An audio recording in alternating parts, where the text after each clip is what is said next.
Hey everyone, welcome back to my YouTube channel. I hope आपको मेरी video पसंद आती है और वीडियो पसंद आए तो वीडियो को एक लाइक कमेंट शेयर ज़रूर करना। और मेरे चैनल पे न्यू हो तो चैनल को सब्सक्राइब कर लो। और ये मेरी 2K सब्सक्राइबर्स के सेलिब्रेशन पे वीडियो है और ये एक वन शॉट है। बट मैं पहले बता दूँ, जैसे कि बस ज़्यादा टाइम नहीं मिलता है तो वन शॉट है ये। अगर ये इसी में आ गया तो बहुत अच्छा है, वरना इसका एक और पार्ट आना पड़ेगा। उसके अलावा मेरे पे और कोई ऑप्शन नहीं होगा। और आप लोग मुझे बहुत ज़्यादा अच्छे अच्छे कमेंट करते हो, मुझे आपके कमेंट्स पढ़ना बहुत ज़्यादा पसंद है। तो इसी तरह आप लोग कमेंट कर दिया करो। अब वीडियो में चलते हैं। ओके, जंगकुक एक रिच पर्सन होता है और वो अपनी कॉलेज लाइफ को बहुत ज़्यादा अच्छे से जी रहा होता है, क्योंकि अभी अभी वो कॉलेज में गया है और कॉलेज में उसके धीरे धीरे फ्रेंड्स बन जाते हैं। बट एक पर्सन होता है जो कि ना ही उससे बातें करता है ना ही उसका फ्रेंड बनता है। त्योंग अपनी क्लास में चुपचाप बैठा होता है और वो सिर्फ चीज़ को नोटिस कर रहा होता है। आज तक ना ही त्योंग ने सिर्फ जंगकुक से बातें की है और ना ही जंगकुक ने त्योंग से बातें की है। जंगकुक हमेशा त्योंग को अवॉइड करता है, क्योंकि जंगकुक जानता है वो चाहे हर चीज़ में क्यों ना अच्छा हो जाए, चाहे जितना बड़ा ही रिच पर्सन क्यों ना हो, वो त्योंग से स्टडीज़ में आगे कभी पहुंच ही नहीं पाता है। जंगकुक थोड़ा सा स्टडीज़ में कच्चा है, इस वजह से त्योंग उससे ज़्यादा नंबर ले आता है और जिसकी वजह से जंगकुक को हमेशा अपने पेरेंट्स से डांट खानी पड़ती है कि वो कभी भी अपनी क्लास में फर्स्ट क्यों नहीं आता है। जंगकुक अपने डैड के सामने खड़ा होता है और उसके डैड से डांट रहे होते हैं और वो कह रहे होते हैं कि तुम उस पर्सन से बिल्कुल भी आगे नहीं बढ़ सकते। जंगकुक, तुम्हारे पास सब कुछ है, तुम इतने बड़े रिच पर्सन के सन हो, सब कुछ है तुम्हारे पास, फिर भी तुम स्टडीज़ में उस पर्सन से आगे क्यों नहीं पहुंच पाते हो। डैड, मैं कोशिश तो करता हूँ, मैं अपना पूरा बेस्ट देता हूँ, फिर भी नहीं हो पाता है, मैं क्या करूँ, मुझे नहीं पता है। जंगकुक, तुम्हें उस त्योंग से अपने आगे नंबर्स लाने होंगे, वरना तुम मेरे को मत दिखाना। ये क्या कि मिस्टर जियोंग तो चले जाते हैं। जंगकुक अपने रूम में जाने के बाद अपनी चीज़ों को बहुत ज़ोर से इधर उधर फेंकने लगता है, क्योंकि वो जानता है कि वो त्योंग से आगे नहीं बढ़ सकता है, क्योंकि त्योंग बहुत ही अच्छा स्टूडेंट है। ऊपर से वो ऑर्फनेज में रहता है और उसकी स्टडीज़ में ज़्यादातर टीचर्स हेल्प करते हैं, क्योंकि टीचर्स भी जानते हैं त्योंग बहुत ज़्यादा ही अच्छा स्टडी करता है, तो उसकी हेल्प करने में कोई प्रॉब्लम नहीं है उन लोगों को। बट जंगकुक का ये ओपिनियन है कि उसके डैड क्यों नहीं समझते। जंगकुक चाहे तो सेकंड आता है, तो इसमें क्या प्रॉब्लम है, वो लास्ट तो नहीं आता है। वो भले फर्स्ट नहीं आ सकता बट वो लास्ट तो नहीं आता है। बट उसके डैड को ये प्रॉब्लम समझ ही नहीं आ रही है। जंगकुक चुपचाप यूनिवर्सिटी चले जाता है। यूनिवर्सिटी में जाने के बाद वो क्लासेस करने लगता है, बट ज़्यादातर टीचर्स आते हैं क्लास में और वो हमेशा त्योंग की तारीफ करके चले जाते हैं, जो देखने के बाद जंगकुक का माइंड और भी ज़्यादा ख़राब हो जाता है। जंगकुक सोचता है कि वो आज त्योंग से बात करेगा और इसलिए वो उसके पास ही जा रहा होता है। जब त्योंग देखता है कि जंगकुक उसके पास आ रहा है तो उसकी फेस पे सॉफ्टली स्माइल आ जाती है। और जब जंगकुक त्योंग के पास जा ही रहा होता है तभी कोई उसके बैक की ओर सॉफ्टली हैंड से तरफ करता है, जिसकी वजह से जंगकुक उस ओर टर्न होता है और वहाँ पर शुगा को देख के पूरी तरह से शॉक हो जाता है और उसे टाइटली हक कर लेता है। और वो हक करते हुए कहता है, युंग आप यहाँ पे, आपने मुझे बताया क्यों नहीं आने से पहले। जो सुनने के बाद शुगा अपनी काम वॉइस में कहता है, मुझे तुम्हें सरप्राइज देना था और तुम्हें तो पता ही है कि तुम मेरे लिए क्या इंपॉर्टेंस रखते हो, इसलिए मैं तुमसे मिलने तुम्हारी यूनिवर्सिटी चला आया हूँ। शुगा और जंगकुक को इस तरह से हक करते हुए देख के पूरी क्लास कुछ एक दूसरे से बातें करने लगती है और कह रही होती है कि जंगकुक कितना ज़्यादा लकी है कि उसे शुगा जैसा लाइफ पार्टनर मिला। जो सुनने के बाद जिमिन उस बॉय के पास आ जाता है जो बातें कर रहा होता है और वो कहता है कि तुम्हें कैसे पता कि वो उसका हस्बैंड होने वाला है। जो सुनने के बाद वो बॉय कहता है कि जिमिन तुम ऐसे क्यों कह रहे हो, तुम्हारा वो सोलमेट लगता है और फिर भी तुम्हें ये नहीं पता है कि जंगकुक का रिलेशनशिप किसके साथ होने वाला है। तुम फिर कैसे ही जंगकुक के सोलमेट बन सकते हो जब तुम्हें ये बात नहीं पता है। जंगकुक इतना ज़्यादा रिच है और उसके फादर तो ऑफकोर्स रिच पर्सन से इसकी शादी कराएंगे। और जंगकुक के फेस पे शुगा को देख के एक जो ब्राइटनेस आ जाती है, उसे देख के तो साफ पता चलता है कि कहीं ना कहीं शायद शुगा और जंगकुक एक दूसरे को लाइक करते हैं। जो सुनने के बाद जिमिन पूरी तरह से सैड हो जाता है और वो चुपचाप से चले जाता है, क्योंकि वो इतने टाइम से शुगा के ऊपर ही क्रश रखते आया है और इसलिए वो त्योंग से फ्रेंडशिप कर रहा था। बट त्योंग के साथ रहते रहते उसे सच में त्योंग से फ्रेंडशिप करने की आदत हो गई थी, उसके साथ उसे अच्छा लगता था इसलिए। बट वो शुगा को भी बहुत ज़्यादा लाइक करने लगा था, क्योंकि शुगा से वो उसे शुगा पसंद आ गया था और उसने सोचा था कि वो शुगा के साथ रिलेशनशिप रखेगा, उसको अपने दिल की फीलिंग बताएगा, जिसके बाद शुगा और उसकी शादी हो जाएगी। बट ऐसा कुछ भी नहीं हुआ और जिमिन पूरी तरह से टूट जाता है, इसलिए चुपचाप से जाके वो अपनी क्लास में बैठ जाता है। शुगा सॉफ्टली स्माइल के साथ कहता है कि तुम मेरे साथ बहुत ज़्यादा हैप्पी हो जंगकुक, तो मुझे लगता है कि सबकी बातों को सच कर देना चाहिए, हम दोनों को एक दूसरे से शादी कर लेनी चाहिए। जो सुनने के बाद जंगकुक कहता है, युंग आप भी सबकी तरह ही मेरे साथ इस तरह का मजाक मत किया कीजिए, आपको पता है मुझे बिल्कुल भी पसंद नहीं है।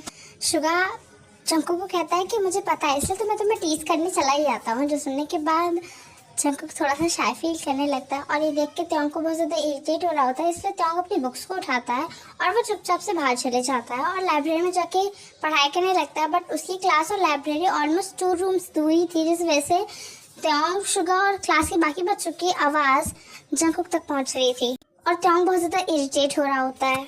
बट त्योंग एक हेवीली ब्रीथ लेता है क्योंकि वो जानता है वो कुछ भी नहीं कर सकता है, क्योंकि वो क्या ही बोलेगा, कोई उससे बात ही नहीं करता है और वो अगर किसी से बात भी करना चाहता है तो सब उसे पुअर बोल देते हैं, अनाथ बोलते हैं, जिसकी वजह से त्योंग कुछ भी नहीं कर सकता है। और त्योंग को इस बात पर बहुत ज़्यादा गिल्ट रहता है कि अगर सबके पेरेंट्स हैं तो उसके पेरेंट्स क्यों नहीं है, वो भी तो इस वर्ल्ड में आया है किसी ना किसी के थ्रू, तो उसके पेरेंट्स तो होने ही चाहिए। भले उसके पेरेंट्स रिच ना हो, उसको कोई प्रॉब्लम नहीं है, बट उसके पेरेंट्स हैं तो कहाँ है और उसे इस तरह से ओल्ड एज होम में छोड़ के क्यों चले गए। त्योंग एक हेवीली ब्रीथ लेता है और वो अपनी स्टडीज को दोबारा कंटिन्यू करने लगता है और वो बिल्कुल भी ध्यान नहीं देता है कि कौन चिल्ला रहा है कौन नहीं चिल्ला रहा है, क्योंकि त्योंग को कुछ ना कुछ करना है और सबके माउथ पे ये जो अनाथ नाम का टैग है उसे ख़त्म करना है। जब वो त्योंग अपनी स्टडीज़ को कंप्लीट कर ही रहा होता है तभी उसके पास उसकी एक फीमेल टीचर आ जाती है और उसके पास बैठते हुए कहती है कि त्योंग तुम यहाँ पे क्या कर रहे हो, तुम बाकी बच्चों के साथ एंजॉय क्यों नहीं कर रहे हो। जो सुनने के बाद त्योंग टीचर की ओर देखता है और वो अपने काम वॉइस में कहता है कि मैम एंजॉय करके कोई फ़ायदा नहीं है, क्योंकि उनमें से कोई मेरे को ना ही अपने साथ ज्वाइन करेगा और ना ही उनमें से कोई मेरे से बातें करता है। अभी बहुत अच्छे से जानते हो। जो सुनने के बाद वो टीचर कहती है आई नो त्योंग, बट मुझे पता है कि तुम बहुत ही कुछ कर पाओगे, अपनी लाइफ में बहुत ज़्यादा आगे जाओगे और जो बच्चे तुम्हें इस तरह से इरिटेट करवाते हैं, तुम्हें इतना ज़्यादा डिस्टर्ब देते हैं, इतना ज़्यादा उल्टा पुल्टा बोलते हैं, वो खुद रिग्रेट करेंगे। मैं जानती हूँ, मैंने तुम्हारी आइज़ में देखा है कि तुम बहुत कुछ कर सकते हो। जो सुनने के बाद त्योंग सिर्फ उस टीचर को कामली थैंक्स बोलता है और यूनिवर्सिटी की छुट्टी होने वाली होती है, इसलिए वो भी वहाँ से जाने लगता है और टीचर भी चुपचाप चली जाती है। बट वो त्योंग के बैक की ओर देखते हुए उससे कह रही होती है कि त्योंग आई नो तुम एक ओल्ड एज होम से आए हो, बट तुम बहुत ज़्यादा ही अच्छे पर्सन हो। त्योंग अपने स्टडीज़ को ख़त्म करके बाहर निकल रहा होता है तभी उसे कॉल आता है ओल्ड एज होम से और जो कि पता चलता है कि ओल्ड एज होम के जो ओनर होते हैं उनकी बहुत ज़्यादा ही हेल्थ ख़राब हो चुकी है और वो लास्ट टाइम त्योंग को देखना चाहते हैं। जो सुनने के बाद त्योंग के हाथ पैर बहुत ज़्यादा शेक करने लगते हैं, क्योंकि उसकी लाइफ में उनके अलावा और कोई भी नहीं है। त्योंग के पेरेंट्स ने भी त्योंग को छोड़ दिया और अगर ओल्ड एज होम के फादर भी उसे छोड़ के चले जाएंगे तो त्योंग की लाइफ में क्या होगा, त्योंग को कौन प्यार करेगा। जो सुनने के बाद त्योंग और भी ज़्यादा घबरा रहा होता है। त्योंग गिरने वाला था बट उसका धक्का जिहोप से लग जाता है। जो देखने के बाद जिहोप चिल्लाते हुए कहता है हे यू बॉय, तुम्हें समझ नहीं आ रहा कि तुम्हें बीच रास्ते में किसी धक्का मारने के लिए खड़ा है, तुम एक कोने में खड़े नहीं हो सकते हो। जिहोप की इतनी हार्शली वर्ड सुनने के बाद त्योंग सिर्फ जिहोप की फेस की ओर देखने लगता है और वहाँ से जिमिन भी जा रहा होता है। जिमिन वहाँ जा ही रहा होता है तभी वो देखता है कि कॉलेज के जितने स्टूडेंट्स होते हैं सब त्योंग को देख के बहुत जोर जोर से हंस रहे होते हैं। जो देखने के बाद त्योंग को बहुत ज़्यादा एम्बैरेस फील होने लगता है और वहाँ से शुगा और जंकुक भी जा ही रहे होते हैं। ये सीन देखने के बाद शुगा और जंकुक भी रुक जाते हैं। जिमिन वहाँ जाते हुए जिहोप को बहुत जोर से स्लैप मार देती है और वो कहती है कि तुम्हें क्या प्रॉब्लम है कि वो बीच रास्ते में खड़ा है कि नहीं, तुम अपने आइज के सन ग्लासेस उतार के नहीं चल सकते। यहाँ कौन सी इतनी बड़ी धूप आ रही है जिसकी वजह से तुम जल जाओगे। गलती यहाँ त्योंग की है या तुम्हारी है, हैं? मतलब तुम अमीर बाप के बेटे क्या समझते हो अपने आप को कि बहुत ज़्यादा पैसा है तुम पे तो तुम किसी के भी ऊपर कुछ भी करोगे। जिमिन की इतनी सारी बातें सुनने के बाद शुगा सिर्फ जिमिन के फेस की ओर देखने लगता है और वो सोचता है कि इसके अंदर इतनी ज़्यादा हिम्मत है। शुगा वहाँ पे चले जाता है और वो त्योंग को सॉफ्टली उठाते हुए कहता है कि आई यू ओके, तुम्हें कोई लगी तो नहीं। जो सुनने के बाद त्योंग अपना से नाम ही ला देता है और उसे याद हो जाता है कि उसे फटाफट हॉस्पिटल पहुंचना होगा, क्योंकि प्रीस की हालत बहुत ज़्यादा ख़राब है। इसलिए त्योंग चुपचाप वहाँ से चले जाता है और जिमिन जब शुगा को देखता है तो पूरी तरह से रेड हो जाता है, क्योंकि उसे अब याद आता है कि उसने पूरे कॉलेज के सामने क्या क्या बोल दिया है। जिमिन फर्स्ट टाइम इतना सब कुछ बोल रहा होता है, इस वजह से वो शुगा की ओर देख के बहुत ज़्यादा रेड हो जाता है और वहाँ से जाने ही लगता है। तभी शुगा जिमिन के हैंड को पकड़ लेता है और उससे कहता है कि अभी तो तुम्हारे अंदर बहुत ज़्यादा ताकत आ रही थी, तुम बहुत ज़्यादा बातें कर रहे थे, अब तुम कहाँ जा रहे हो। जिमिन कुछ भी नहीं कहता और वो जाने ही लगता है। तभी शुगा उसके हैंड को टाइटली खींच लेता है और अपने साथ लेके जाने लगता है। जंकुक के फेस पे एक सॉफ्टली स्माइल आ जाते हैं, क्योंकि वो जानता है शुगा हमेशा से ही जिमिन को लाइक करता है और उसने आज उससे यही बात के लिए तो वो कॉलेज आया है, क्योंकि वो जिमिन को प्रपोज करना चाहता है। वो नहीं चाहता है कि जिमिन की लाइफ में कोई और पर्सन चले जाए और जंकुक वो बहुत अच्छे से जानता है कि जिमिन भी शुगा को लाइक करता है, इसलिए जंकुक ने कहा है वो चाहे तो एक बार ट्राई कर सकता है। ट्यांग जा ही रहा होता है वो फिर से गिर जाता है, जो देखने के बाद इस बार जंगकुक भाग के जाता है और वो ट्यांग को पकड़ लेता है। वो कहता है कि क्या हुआ, तुम फिर से कैसे गिर गए, तुम इतना ज़्यादा गिरते कैसे, तुम्हें लगी कहाँ है। जंगकुक ट्यांग को फिर से याद आ जाता है कि उसे जाना ही होगा, फादर की हालत बहुत ज़्यादा ख़राब है, इसलिए वो जाने लगता है। तभी ट्यांग कहता है कि रुक जाओ, तुम कहाँ जा रहे हो, इतना ज़्यादा जल्दी तुम्हें किस बात की है। ट्यांग अपनी शेकिंग वॉइस में कहता है कि उसके फादर की हालत बहुत ज़्यादा ख़राब है और उसे ओल्ड एज होम पहुँचना ही होगा, उसे नहीं पता। जो सुनने के बाद ट्यांग उससे जंगकुक उससे कहता है कि तुम्हें मैं छोड़ देता हूँ, चलो तुम। और ये कह के ट्यांग के बिना बात सुने जंगकुक उसके हैंड को पकड़ता है, अपने साथ लेके जाने लगता है और उसे कार में बैठा देता है। तभी ट्यांग अपनी कामली वॉइस में कहता है कि प्लीज़ तुम थोड़ा जल्दी कार चला सकते हो, फादर की हालत कैसी होगी। जो सुनने के बाद जंगकुक ट्यांग के फेस की ओर देखता है और वो कहता है कि इतना ज़्यादा टेंस मैं भी रहता हूँ जब तुम हमेशा फर्स्ट आ जाते हो। जो सुनने के बाद ट्यांग कहता है कि ओके तुम नेक्स्ट टाइम से फर्स्ट आ जाना, मैं कुछ क्वेश्चंस छोड़ दूंगा जिसकी वजह से मैं फर्स्ट नहीं आऊँगा, बट तुम प्लीज़ मुझे जल्दी पहुँचा दो। ट्यांग कहता है कि तुम बस मुझे यहीं ड्रॉप कर दो, मेरा ऑर्फनेज इससे थोड़ा आगे, मैं खुद ही से चला जाऊँगा। जो सुनने के बाद जंगकुक कहता है कि क्यों, मैं तुम्हें यहाँ तक लाया तो तुम मुझे अपने ऑर्फनेज भी लेके नहीं जा सकते। जो सुनने के बाद ट्यांग सिर्फ जंगकुक के फेस की ओर देखने लगता है और जंगकुक कहता है कि हाँ, मैं तुम्हें इतना दूर तक अपना टाइम वेस्ट करके लाया तो तुम मुझे बस यहीं बीच रास्ते में ही बोल रहे हो कि मैं तुम्हें छोड़ दूँ और मुझे अपना ऑर्फनेज भी नहीं दिखाओगे। जो सुनने के बाद ट्यांग कहता है कि तुम्हें ऑर्फनेज आना पसंद है। जंगकुक कहता है कि क्यों, ऑर्फनेज में क्या चिड़ियाघर के जानवर रहते हैं, इंसान नहीं रहते हैं, जो मुझे आना बिल्कुल भी पसंद नहीं होगा। ट्यांग कुछ भी नहीं कहता और वो चुपचाप जंगकुक को बताने लगता है ऑर्फनेज का रास्ता। और ऑर्फनेज आने के बाद जंगकुक और ट्यांग दोनों उतर जाते हैं और फटाफट से ट्यांग भाग के जाता है और वो अपने फादर को देखने लगता है। ट्यांग जाके देखता है कि डॉक्टर अंकल रूम से निकल रहे होते हैं और वो डॉक्टर अंकल से पूछता है कि अंकल क्या हुआ है। जो सुनने के बाद डॉक्टर अपना सर नीचे में रखते हैं और वो कहते हैं कि ट्यांग तुम बहुत ज़्यादा लेट हो चुके हो, तुम्हें और थोड़ा जल्दी आना चाहिए था, फादर ने तुम्हारा कितना ज़्यादा वेट किया और अब ट्यांग में कुछ नहीं कर सकता, फादर इस वर्ल्ड में नहीं रहे हैं। जो सुनने के बाद ट्यांग फ्लोर पे बैठ जाता है और वो ज़ोर ज़ोर से रोने लगता है।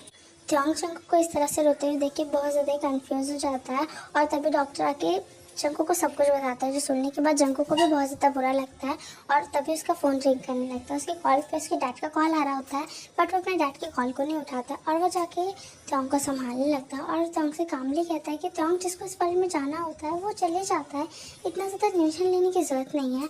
और ये कहकर जंगकुक ट्यांग को टाइटली हग कर लेता है, जिसकी वजह से ट्यांग उसे टाइटली हग करके और भी ज़ोर ज़ोर से रोने लगता है।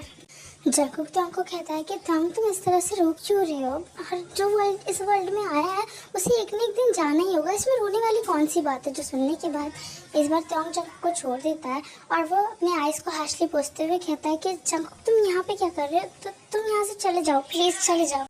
ट्यांग फटाफट से जंगकुक को उसके घर से निकाल देता है और वो वहाँ से चले जाता है और ऐसे डेज जाने लगते हैं। ऑलमोस्ट 1 मंथ हो जाता है। ट्यांग अपने फादर के बिना बहुत ज़्यादा कमज़ोर हो जाता है क्योंकि उसके लाइफ में उसके फादर के अलावा और कोई भी सपोर्टेड इंसान तो बिल्कुल भी नहीं था जो हमेशा ही ट्यांग को सपोर्ट करता है। इस वजह से जंगकुक बहुत ही अच्छे से नोटिस कर पा रहा है बीते 1 मंथ से, क्योंकि ट्यांग बिल्कुल भी अब किसी से बात भी नहीं करता है। पहले वो हेल्प मांगने के लिए भी बातें करता था, भले उससे कोई बातें ना करे, बट अब ट्यांग से चुपचाप क्लास में ही ध्यान देता है और वो अपना लंच भी अब अकेले करता है। ट्यांग चुपचाप बैठ के अपना लंच टेरेस पे कर रहा होता है, तभी वो देखता है कि वहाँ पे किसी साउंड आता है जिसकी वजह से वो पीछे टर्न होता है। तो वहाँ पे जंगकुक, शुगा को और जिमिन को देख के ट्यांग पूरी तरह से शॉक होता है और वो कुछ कहने ही वाला होता है। तभी वो लोग वहाँ पे आके बैठ जाते हैं और वो कहते हैं कि ट्यांग तुम ऐसा कौन सा फूड लाते हो जो तुम्हें टेरेस पे आके खाना पड़ता है। जो सुनने के बाद ट्यांग अपनी काम वॉइस में कहता है कि मेरे साथ कोई फूड खाना पसंद नहीं करता है, इस वजह से मैं अकेले ही खाता हूँ क्योंकि कैंटीन में मुझे जाना मना कर रखा है। तभी शुगा कहता है कि सच बताऊँ ट्यांग, हमें भी कैंटीन में खाना बिल्कुल भी पसंद नहीं, हम भी कोई ऐसे सीक्रेट से जगह ढूंढ रहे थे जो आराम से फूड खा पाए। जो सुनने के बाद ट्यांग कहता है कि शुगा सर, आप तो यहाँ पे ट्रस्टी हो, तो आप यहाँ पे क्या कर रहे हो। शुगा जिमिन की ओर पॉइंट करते हुए कहता है कि सच बोलो तो जिमिन मेरा लाइफ पार्टनर बनने वाला। और जिमिन बहुत ज़्यादा शाय फील करता है और वो सोले शुगा को थका देता है और उससे कहता है कि तुम कुछ भी बोलते रहते हो, शांत हो जाया करो। टोंग अपने कामली वॉइस में जिमिन को थैंक्स कहता है उस दिन उसे जिहोप के हैंड से बचाने के लिए, जो सुनने के बाद जिमिन कहता है कि सच बोलूँ तो उस दिन पता नहीं मेरे अंदर हिम्मत कहाँ से आ गई थी और मैंने तुम्हें बचा लिया था टोंग। लिटरली मेरे लिए भी वो फर्स्ट टाइम था। जंकुक सिर्फ टोंग के फेस की ओर देख रहा होता है और टोंग भी अब सिर्फ जंकुक के फेस की ओर देख रहा होता है और सोली सोली वो लोग फूड ख़त्म कर लेते हैं और टोंग कहता है कि थैंक यू सो मच मेरे साथ फूड खाने के लिए, बट मुझे अब जाना होगा। उसके जाने के बाद शुगा जंकुक से कहता है जंकुक तुम टोंग के साथ बातें तो कर रहे हो, इसमें कोई प्रॉब्लम नहीं है, बट तुम्हारे डैड को जब पता चलेगा तब क्या होगा, तुमने कुछ सोचा है? हमारे लिए इतना मुश्किल नहीं है क्योंकि मेरे फादर यहाँ रहते नहीं हैं। जिमिन मेरे साथ जब शादी कर लेगा तब वो मेरे साथ ही रहेगा, बट तुम्हारे डैड को अगर टोंग के बारे में पता चला तो बहुत ज़्यादा ही प्रॉब्लम हो सकती है। जो सुनने के बाद जंकुक अपने काम वॉइस में शुगा से कहता है शुगा मैं जानता हूँ कि मेरे डैड कितने ज़्यादा स्ट्रिक्ट है और मैं उनकी लाइफ में उनकी तरह रूल में बहुत ज़्यादा चल चुका हूँ। उन्हें समझाने की कोशिश कर चुका हूँ कि त्योंग क्या हुआ कि त्योंग एक पुअर पर्सन है, एक अनाथ आश्रम से बिलोंग करता है। इसमें त्योंग की तो गलती नहीं है, इसमें मेरी तो कोई गलती नहीं है कि मैं त्योंग से बातें करता हूँ। इसमें लोगों की सोच की गलती है, जिस सोच में मेरे फादर भी आते हैं और मैं अपने फादर को बहुत अच्छे से जानता हूँ। मेरे फादर ने किस तरह से मेरी मॉम को छोड़ दिया। मेरे फादर जितना अच्छा अपने आप को प्रिटेंड करते हैं मेरे सामने, मेरे फादर कितने ज़्यादा अच्छे हैं वो मैं बहुत अच्छे से जानता हूँ। और ये बिलियनर्स का तुम्हें पता है कि प्रॉब्लम क्या होता है? ये लोगों को ना अपने पैर की जूती भी नहीं समझते हैं। यू नो व्हाट, मैं एक बिलियनर हूँ तो क्या हुआ, मुझे लोगों की फीलिंग समझ आती है, बट मेरे डैड के अंदर वो फीलिंग ही नहीं है। मेरी मॉम के अंदर जो फीलिंग थी वो मेरे अंदर आई है, बट मेरे डैड की फीलिंग कभी मेरे अंदर नहीं आई थी। एक छोटी सी मिसअंडरस्टैंडिंग की वजह से मेरे फादर ने मेरी मॉम को छोड़ दिया, मेरी मॉम की लाइफ ख़त्म कर दी। मेरी मॉम अब कहाँ है मुझे खुद भी नहीं पता। अगर मुझे पता होता मैं अपने फादर के साथ कभी रहता ही नहीं।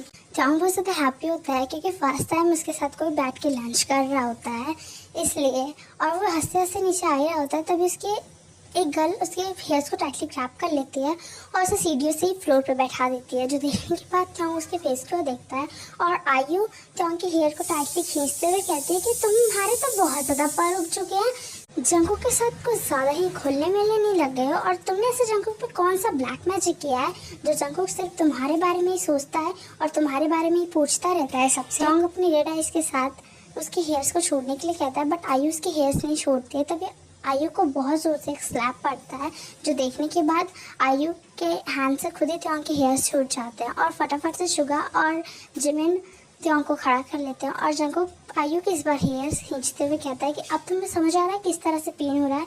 आयु अपनी आई सेट हो जाती है और वो रोते हुए कहती है जंकुक प्लीज़ मेरे हेयर्स को छोड़ो, बहुत ज़्यादा पेन हो रहा है। तभी जंकुक कहता है कि क्यों, जब टोंग तुम्हें कह रहा था कि उसके हेयर्स छोड़ दे तब तुमसे छोड़े नहीं जा रहे थे और अब तुम्हारे खुद की हेयर्स में पेन हो रहा है तो तुम इतना ज़्यादा क्यों कर रहे हो। और इस बार जंकुक उसकी हेयर्स को छोड़ देता है। आयु अपनी हेयर्स को रफ करते हुए कहती है कि जंकुक बहुत ज़्यादा हो रहा है, तुम्हारे और मेरे फादर ने हम दोनों की वेडिंग फिक्स कर रखी है। तुम्हें मुझसे जंकुक माफ़ी मांग लेगी कि तुमने मेरे साथ ये मिसबिहेव किया, वो भी इस 2 कौड़ी के लड़के के लिए। जो सुनने के बाद जंकुक अपने कोल्ड वॉइस में कहता है कि कौन 2 कौड़ी का है और किसकी इज्जत कितनी ज़्यादा होती है वो तो हमें मैनर्स ही पता चल जाता है। और आयु तुम्हारे अंदर कितने अच्छे मैनर्स हैं। जो देखते ही आयु कहते हैं जंकुक तुम बहुत ज़्यादा बोलते हो। जो सुनने के बाद जंकुक कहता है कि सच में अगर मैं अपने ये सब फादर के सामने बोल पाता तो तुम जैसी गर्ल के साथ मेरी इंगेजमेंट फिक्स करने से पहले मेरे फादर 100 बार सोचते। टोंग जिमिन और शुगा को सॉरी बोल के और थैंक्स बोल के वहाँ से चले जाता है और वो फिर से अपनी क्लास में कंटिन्यू क्लासेस करने लगता है और वो इस बार किसी पे भी ध्यान नहीं देता है क्योंकि टोंग जानता है कि अब ये बहुत ज़्यादा ही बढ़ते चला जाएगा और धीरे धीरे बहुत ज़्यादा प्रॉब्लम स्टार्ट हो जाएगी। इसलिए टोंग इस चीज़ों से दूर रहना चाहता है और टोंग इन पर ध्यान नहीं देना चाहता है। और ऐसी रेस बीतने लगते हैं जंकुक बार बार कोशिश करता है कि वो टोंग से बातें कर पाए, बट टोंग उससे बातें ही नहीं करना चाहता है क्योंकि टोंग को बहुत ज़्यादा प्रॉब्लम होती है कि जंकुक पहले से ही एंगेज्ड है तो वो उसके साथ इस तरह का बिहेवियर क्यों कर रहा था, इतना ज़्यादा अच्छा होने का क्यों बिहेवियर कर रहा था, क्या उसके साथ वो कोई ड्रामा कर रहा था। जंकुक इतना ज़्यादा टोंग के क्लोज आने के बावजूद उसके दिल में एक जगह बनाने के बाद अब टोंग को ये पता चला है कि जंकुक पहले से एंगेज्ड है। जो सुनने और देखने के बाद टोंग के अंदर इतनी हिम्मत तो नहीं है कि वो अब जंकुक से किसी भी टॉपिक पे बात करे। आयु को बहुत ज़्यादा गुस्सा आ जाता है कि जंकुक ने उस उसके सबके सामने उस तरह से इस तरह का बिहेवियर कैसे किया, पूरे क्लास के सामने आयु की इंसल्ट कर दी। इसलिए आयु डिसाइड करती है जो प्रोफेसर त्योंग के ऊपर क्रश रखता है और त्योंग को हेल्प करने की कोशिश करता है, आयु उसके पास ही त्योंग को भेजती है। बट त्योंग जाना नहीं चाहता था। बहुत कहने पे आयु के त्योंग फाइनली जाता है और वो जैसे ही केबिन के अंदर जाता है, वो सर को देखने के बाद त्योंग वैसे तो घबरा जाता है, बट वो चुपचाप उस फाइल को देके जाने ही लगता है।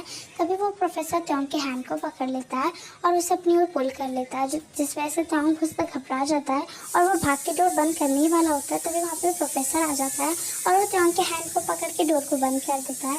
त्योंग अपने आप को उस प्रोफेसर से छुड़ाने की कोशिश करता है, बट वो प्रोफेसर बिल्कुल भी त्योंग को नहीं छोड़ रहा होता है। ओके गाइस, आज के लिए इतना ही।